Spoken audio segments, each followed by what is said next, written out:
worlds. I confess that I was most anxious to do more in the realm of telepathy. I could visualize myself talking to those of my fellows who were at other Lamazaries, such as Sarah, or even in far-off districts. It seemed to me, though, that all my efforts had to be devoted to things which would help me in the future, a future, which, according to all prophecies, would be a gloomy affair indeed. My guide interrupted my thoughts again. We will go into this matter of telepathy later. We will also go into the matter of clairvoyance, for you will have abnormal powers of clairvoyance, and it will ease things for you if you are aware of the mechanics of the process. It all revolves around brain waves and interrupting the Akashic record, but night is upon us. We must cease our discussion for the moment and prepare for sleep that we may during the night hours be refreshed in time for the first service. He rose to his feet, and I rose to mine. I bowed to him in the attitude of respect, and I wished that I could show more adequately the profound respect which I felt for this great man who had so befriended me. Briefly, a fleeting smile crossed his lips, and he stepped forward and I felt his warm hand clasp upon my shoulder. A gentle pat, and he said, "Good night, Lobsang, we must not delay any longer, or we shall be logheads again, unable to awaken when it is time for us to attend to our devotions." In my own room I stood for some moments by the window with the cold night air blowing in. I gazed out upon the lights of Lhasa, and reflected upon all that had been told to me, and upon all that I had yet to learn. It was obvious to me that the more I learned, the more there was to learn, and I wondered where it would all end. With a sigh, perhaps of despair, I rolled myself more tightly in my robe and lay down upon the cold floor to sleep. Chapter 7. A cold wind was blowing down off the mountains. Dust and small stones whipped through the air, and most of them seemed to aim directly for our shrinking bodies. Wise old animals stood with bowed head to whine that their fur should not be disturbed and cause them to lose body heat. We rounded the corner from the Kunduling and turned into the Manulakhang.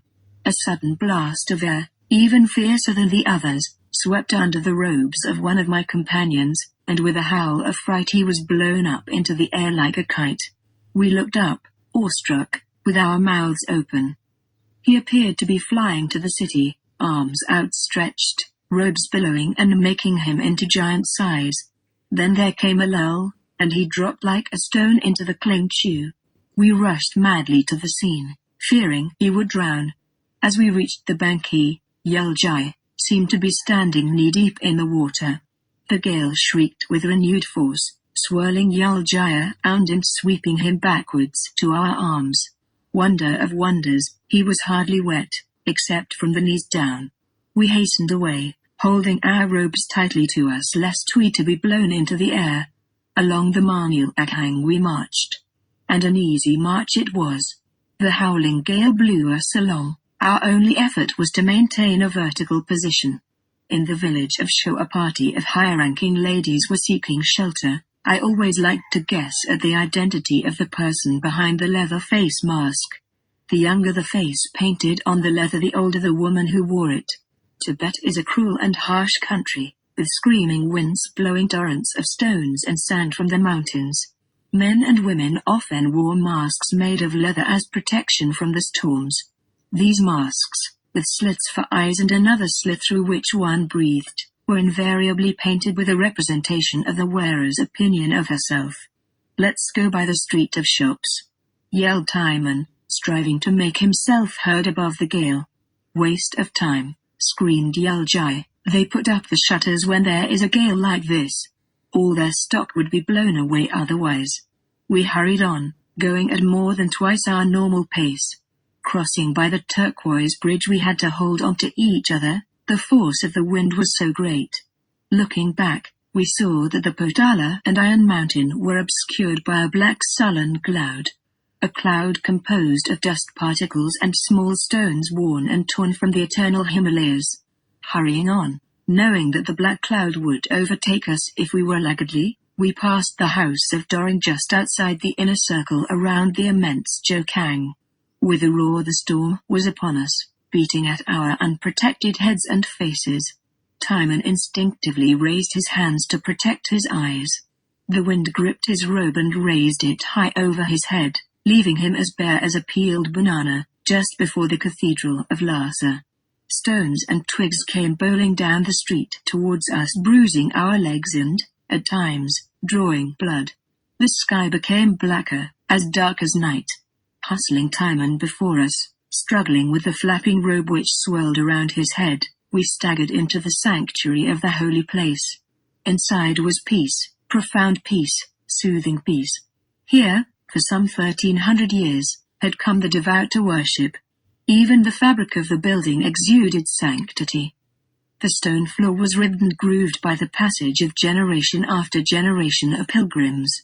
The air felt alive, so much incense had been burned here throughout the ages that it seemed to have endowed the place with a sentient life of its own. Age-blackened pillars and beams loomed through the perpetual dusk. The dull glitter of gold, reflecting the light of butter lamps and candles, did little to bring a lightening of the gloom. The little flickering flames turned the shadows of the sacred figures into a grotesque dance on the temple walls. God cavorted with goddess in a never-ending play of light and shadow as the endless procession of devout pilgrims moved past the lamps. Pinpoints of light of all colors shot forth from the great heaps of jewels. Diamonds, topaz, beryl, rubies and jade flashed forth the light of their nature, forming an ever-changing pattern, a kaleidoscope of color.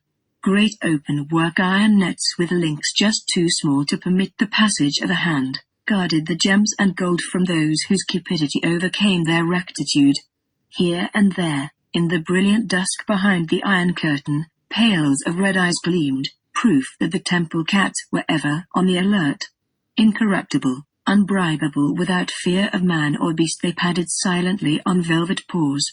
But those soft feet held sheathed claws of razor sharpness should their ire be aroused. Of surpassing intelligence, they had but to look at one to know one's intentions. A suspicious move toward the jewels they guarded, and they would become devils incarnate, working in pairs. One would flash at the throat of the would-be thief while the other would cling to his right arm. Only death would loose their grip unless the attending monks came quickly. To me, or to others like me who loved them, the cats would roll and purr, and permit us to play with the priceless gems. Play, but not to take away. All black, with vivid blue eyes which glowed a blood red by reflected light, they were known in other countries as Siamese cats. Here, in cold Tibet, they were all black. In the tropics, they were all white. We wandered around, paying our respects to the golden images.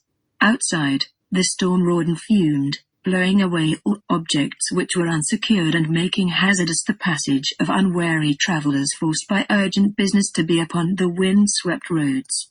Here, though, in the temple, all was quiet save for the muted shush-shush of many feet as pilgrims did their circuits, and the incessant clack-chack of the ever-turning prayer wheels. But we did not hear them.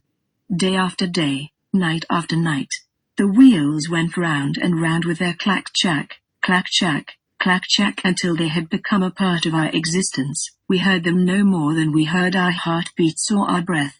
But there was another sound, a harsh, rasping purr-purr, and the chink of the metal curtain as an old Tom butted his head against it to remind me that he and I were old friends.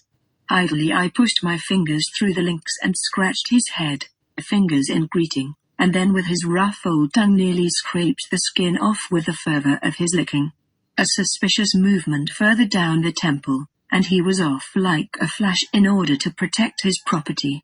Wish we'd looked at the shops, whispered Timon. Stupid, whispered Yuljai, you know they are shut during the storms. Be quiet, you boys, said a fierce proctor, stepping out of the shadows and aiming a blow which caught poor Timon off balance, and sent him sprawling to the floor. A nearby monk looked disapprovingly at the scene, and twirled his prayer wheel furiously. The great